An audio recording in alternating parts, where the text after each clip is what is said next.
I never thought I'd find myself in a legal battle with an entire neighborhood, but life has a way of throwing curveballs when you least expect them. It all started 3 years ago when I inherited a parcel of land from my Uncle Frank on the outskirts of Meadowbrook, Connecticut. At the time, I was living in Seattle, building my software engineering career, completely unaware that a suburban drama was brewing 3,000 miles away. My name is Xavier, but everyone calls me Jim. I was 32 when the certified letter arrived, informing me that I was now the proud owner of 5 acres of prime Connecticut real estate. Uncle Frank had been something of a recluse in his later years. We'd exchanged Christmas cards and occasional phone calls, but I hadn't visited since I was a teenager. The inheritance came as a complete surprise. "Congratulations on your windfall," my colleague Daniel said when I mentioned it at the office. "What are you going to do with land in Connecticut when you live in Seattle?" I shrugged. "Sell it, I guess. I don't have any plans to move east." That should have been the end of it. I contacted a real estate agent in Meadowbrook, asked for some photos and a market assessment, then promptly forgot about it as I dove into a major project deadline. 6 months passed before I had time to revisit the property situation. When I finally called the agent back, she sounded hesitant. "Mr. Xavier, there's been a development with your property." "What kind of development?" "Well, the Sunny Hills Homeowner Association seems to be using part of your land. They've built a pavilion and some recreational facilities."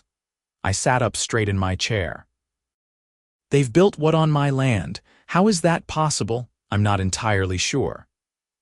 When I went to photograph the property, I noticed a nice pavilion with picnic tables, a barbecue area, and a small playground. According to county records, it's definitely on your parcel. "And nobody asked my permission?" "Apparently not.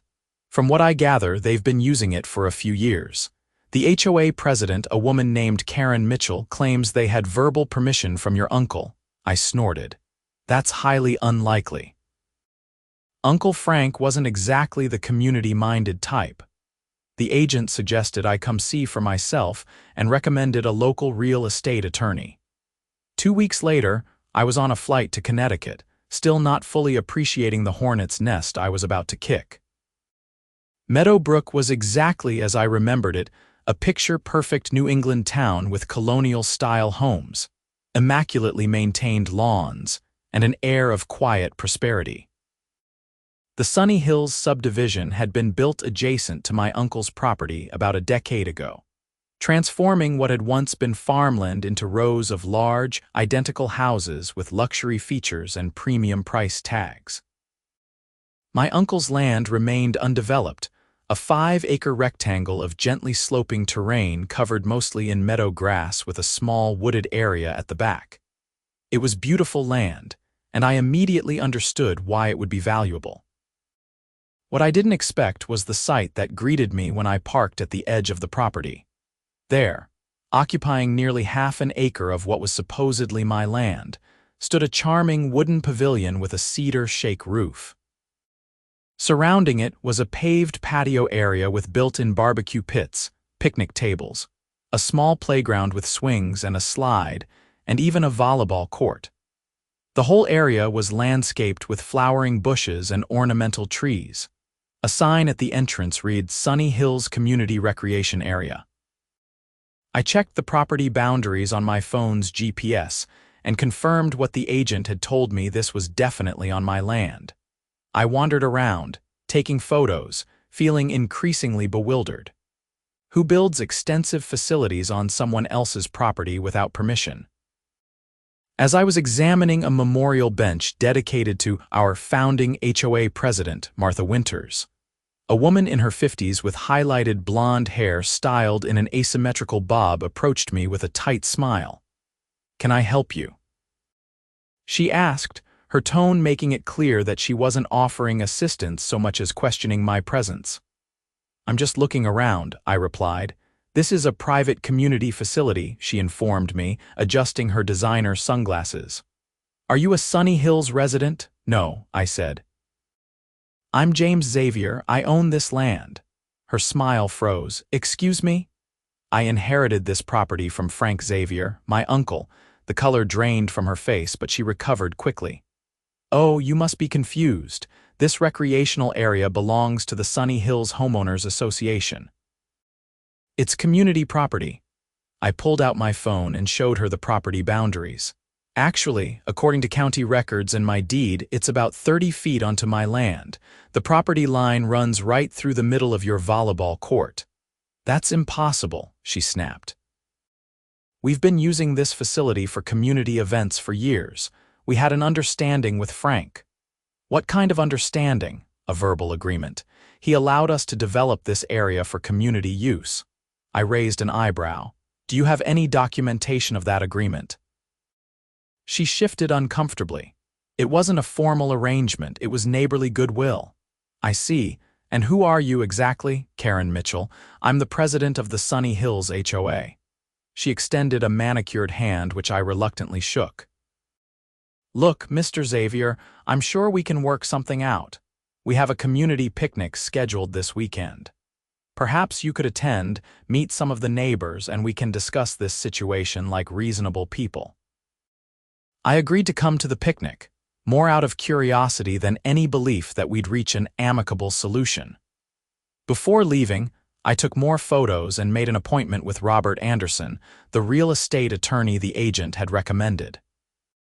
The next day, in Anderson's modest downtown office, I laid out the situation. They built an entire recreational facility on my land without permission, he asked, incredulous. Apparently so, I confirmed. He leaned back in his chair. And they claim they had verbal permission from your uncle. That's what the HOA president said. Anderson shook his head. Even if that were true, which we have no way to verify, a verbal agreement wouldn't transfer with the property. When your uncle died, any such arrangement would have terminated and the property would pass to you free and clear of such informal agreements. So legally, what's my position here? Quite strong, he said. You own the land, period. They've essentially been trespassing and have constructed improvements without permission. You could demand they remove the structures and vacate the property immediately. What about adverse possession? They mentioned they've been using it for years. Connecticut requires 15 years of continuous, hostile, open, and notorious use to claim adverse possession. How long has this pavilion been there? I told him what I knew, which wasn't much. The HOA itself was established about 10 years ago when the subdivision was built. I'm not sure when they constructed the pavilion, but I doubt it's been 15 years. Then, adverse possession isn't a concern, but I would recommend we do some research at the county clerk's office to see if there's any recorded easement or agreement we're not aware of. Sometimes these things are documented but not properly indexed. We agreed on a plan. He would check for any legal documents related to the property, and I would attend the community picnic to get a better sense of the situation before deciding how to proceed. Saturday arrived, bright and clear, perfect weather for a community picnic. I arrived at the pavilion around noon to find it bustling with activity. Children played on the swings while adults clustered around the barbecue grills and picnic tables laden with potluck dishes. American flags and festive bunting adorned the pavilion, which was more impressive up close than I'd initially realized. This wasn't some thrown-together structure. It was a substantial, professionally built facility that must have cost tens of thousands of dollars. Karen spotted me immediately and hurried over, wearing a forced smile. "James, so glad you could join us." She was dressed in white capri pants and a navy blouse with a nautical theme, looking every bit the suburban queen bee. "Thanks for inviting me," I replied, glancing around. "Quite a turnout." "Oh yes, our community events are very popular. Let me introduce you around." For the next half hour, Karen paraded me through the crowd, introducing me to one neighbor after another.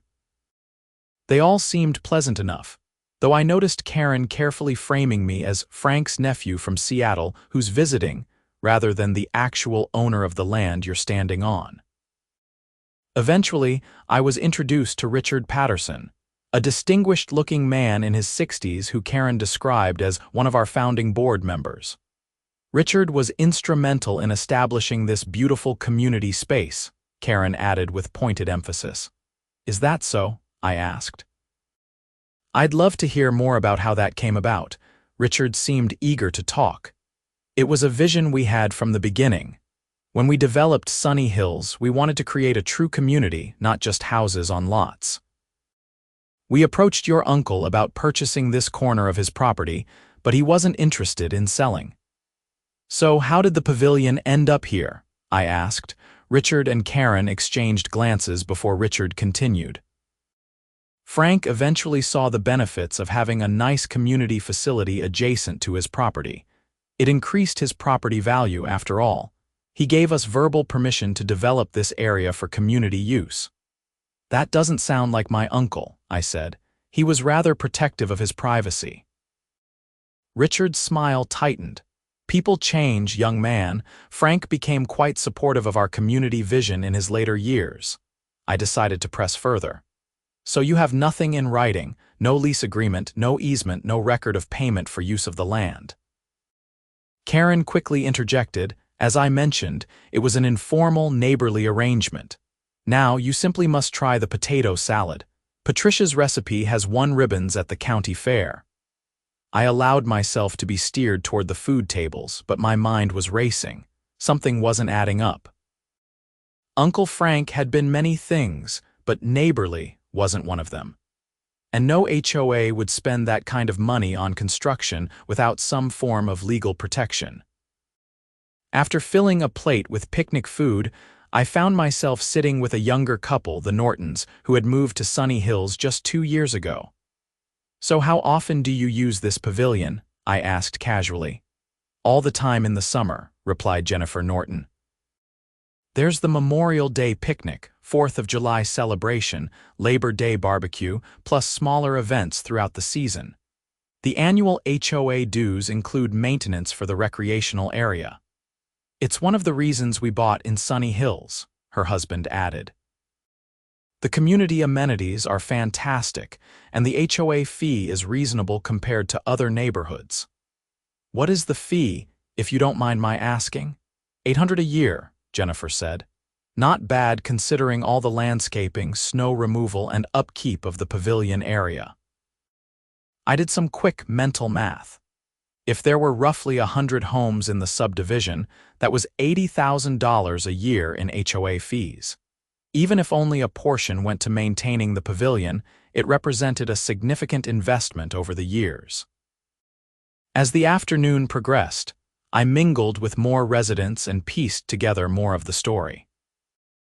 The pavilion had been built 8 years ago, with a major renovation and expansion of the recreational area just 3 years back, right around the time of Uncle Frank's death, which seemed suspiciously coincidental. By the time I left the picnic, my initial confusion had transformed into something closer to anger. The HOA had been collecting fees for a facility built on private property without any legal right to do so. Whether they had genuinely believed they had permission or had knowingly encroached on my uncle's land, they were now clearly attempting to maintain control through social pressure and vague claims rather than legal standing. Monday morning, I met with Anderson again. He had completed his research at the county clerk's office. There's absolutely nothing on record, he confirmed. No easement, no lease, no agreement of any kind between your uncle and the Sunny Hills HOA regarding use of the property. That's what I thought, I said. So what are my options? Well, legally speaking, you have several. You could demand they remove all structures and vacate the property immediately.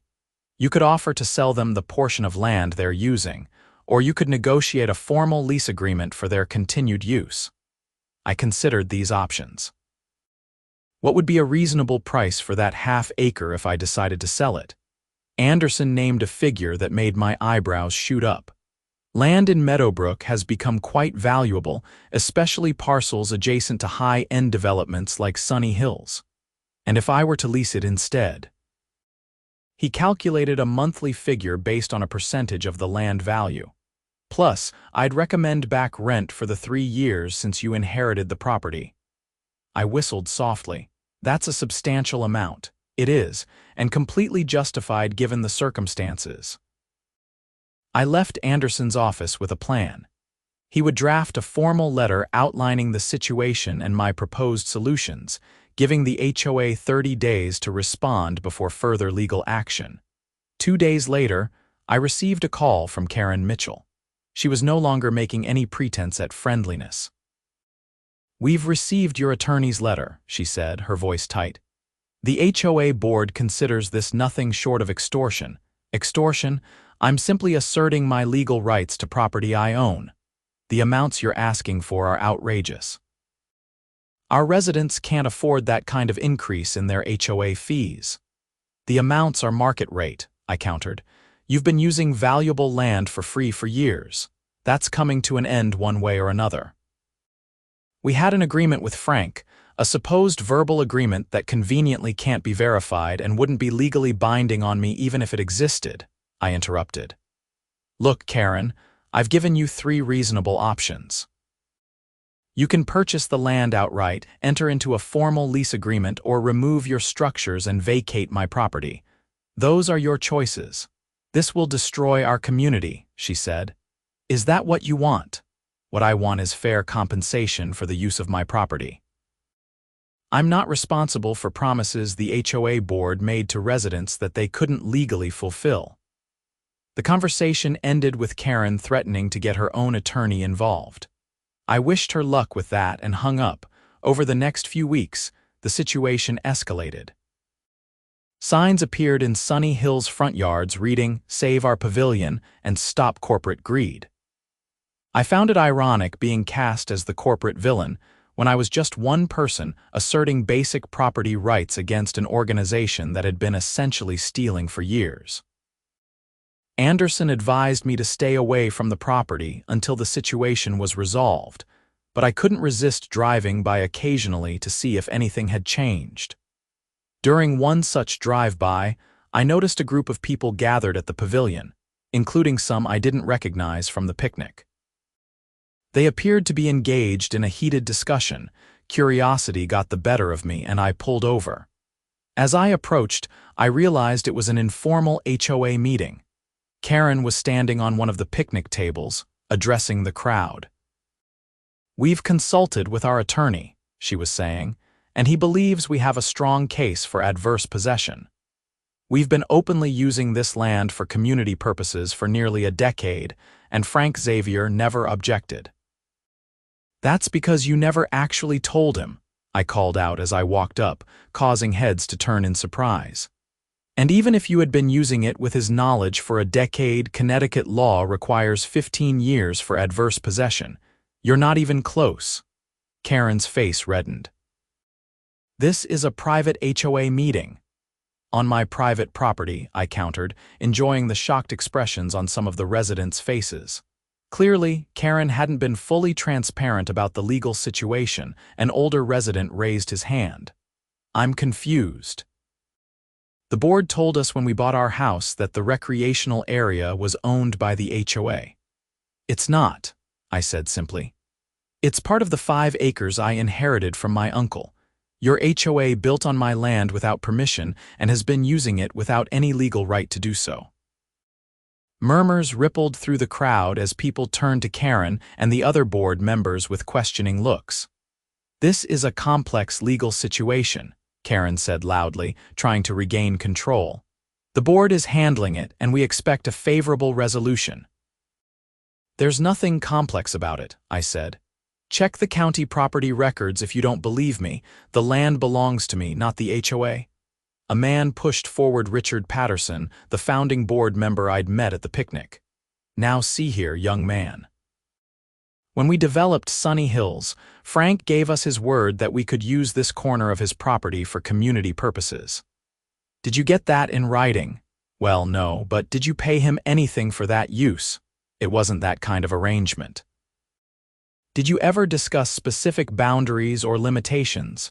Richard was becoming flustered. "It was a gentleman's agreement. We didn't need to spell everything out." I turned to address the crowd. "So the HOA board spent tens of thousands of dollars of your money to build a facility on land they didn't own. based on a vague gentleman's agreement with no documentation, no legal protection, and no guarantee of continued use. And now they're collecting HOA fees from you for maintenance of this facility that they have no legal right to. The murmurs grew louder, and I could see anger directed not at me but at the board members. A woman in her 30s spoke up. "We paid a premium for our homes specifically because of the community amenities. Are you saying the board misrepresented what they were selling us?" Karen tried to intervene. "No one misrepresented anything. We've always had use of this recreational area." "Illegally," I added. The meeting devolved into chaos after that, with residents demanding answers from the board and the board members trying desperately to maintain order. I slipped away, having accomplished my goal of making sure the residents understood the true situation. The next day, I received a call from a man named Thomas Wilson, who introduced himself as a Sunny Hills resident and former corporate attorney. "I was at the meeting yesterday," he said. "Several of us homeowners would like to meet with you privately without the board present." I agreed, and that evening I met Thomas and 4 other residents at a local coffee shop. They represented a faction of homeowners who were furious with the HOA board for putting them in this situation. "We've reviewed the county records," Thomas said. "You're absolutely right about the property boundaries. The board has been either negligent or deliberately deceptive." "What are you hoping to achieve from this meeting?" I asked. "We want to explore a solution that protects the residents' interests without rewarding the board's incompetence," Thomas explained. "Many of us bought our homes specifically because of the community amenities. If we lose the pavilion, our property values will decrease." "I understand that," I said, "but that's a problem created by your HOA board, not by me." Another resident, a woman named Lisa Harris, leaned forward. "What if we formed a separate homeowners entity to purchase or lease the land directly from you? We could fund it through voluntary contributions rather than HOA fees." It was an interesting idea, but I had concerns about its practicality. How would you ensure ongoing funding for maintenance? And what happens when houses change hands? Would new owners be obligated to contribute? The conversation continued for hours as we explored various possibilities. By the end, we had the outline of a potential solution.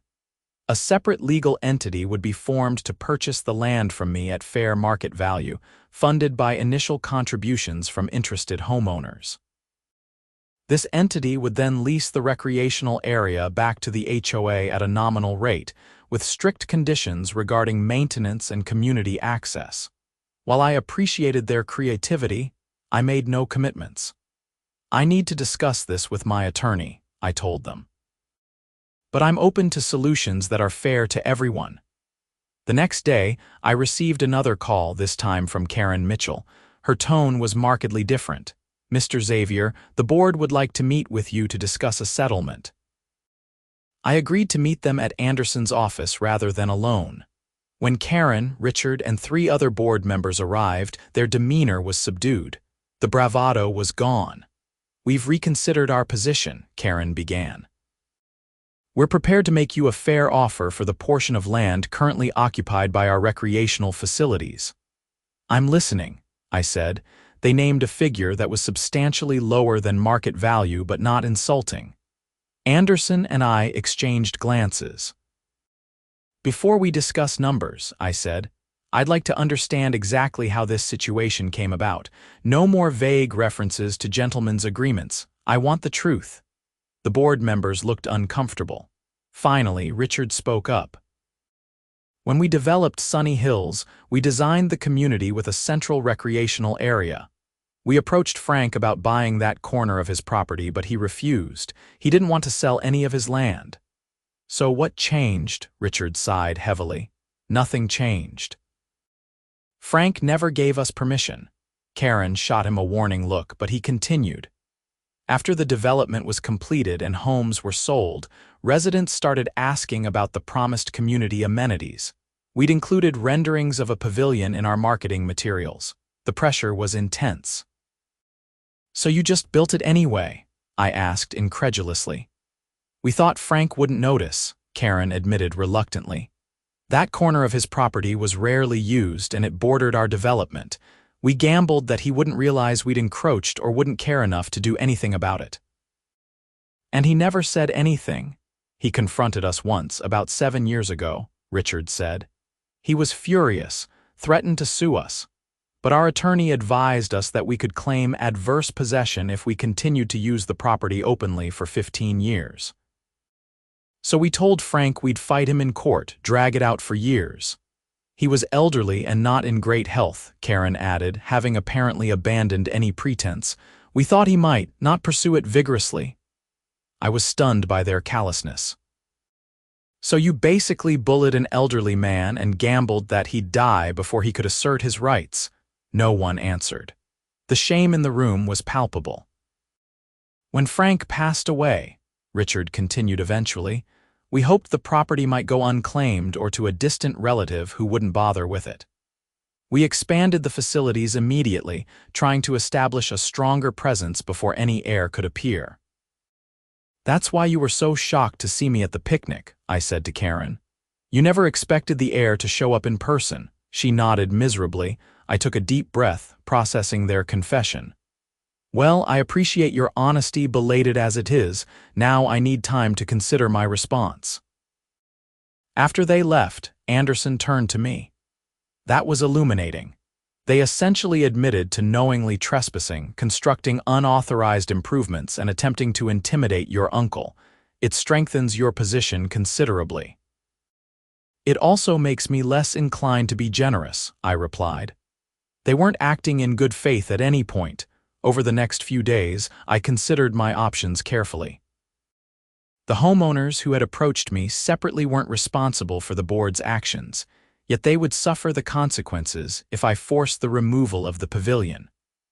On the other hand, allowing the HOA to purchase the land at below market value felt like rewarding bad behavior. In the end, I crafted a solution that satisfied my sense of justice while acknowledging the practical realities.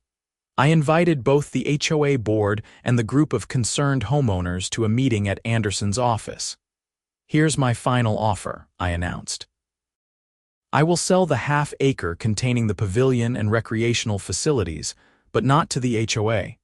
I'll sell it to a separate community land trust to be established by the homeowners at 75% of market value.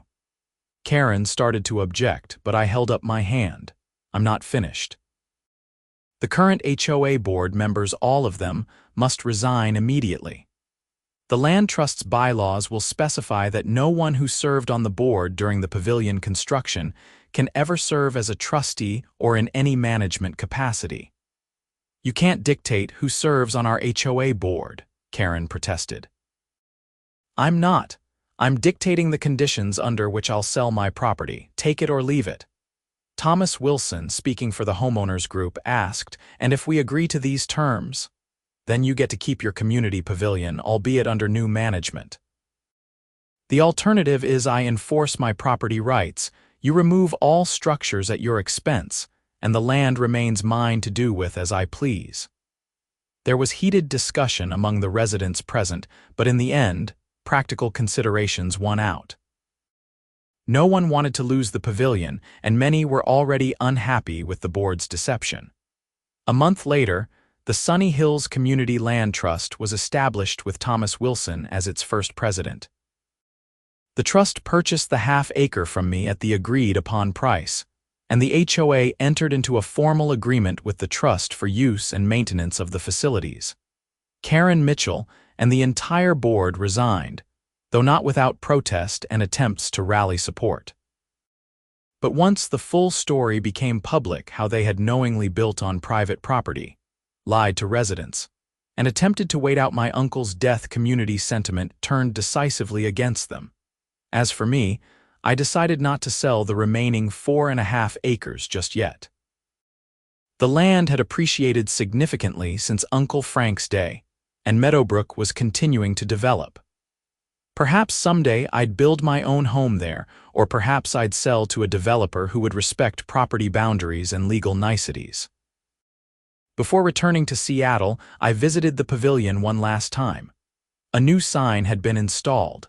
Sunny Hills Community Pavilion, established 2025, with no reference to its dubious origins.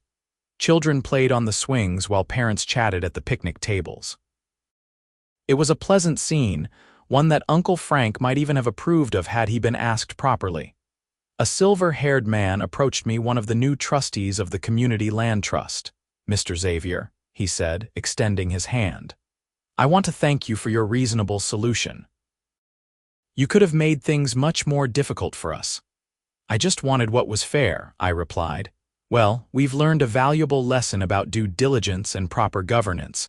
The new board is committed to transparency and legal compliance. I'm glad to hear it." "Will you be visiting Meadowbrook again?" I looked out over the remaining acreage, still undeveloped and beautiful in the late afternoon sun. "Yes," I said, "I think I will."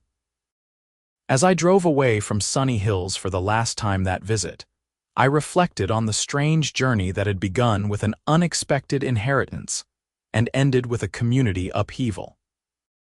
Uncle Frank had never been one for neighborliness or community spirit, but in an odd way, his stubbornness and my subsequent involvement had ultimately led to a stronger, more transparent community structure for Sunny Hills.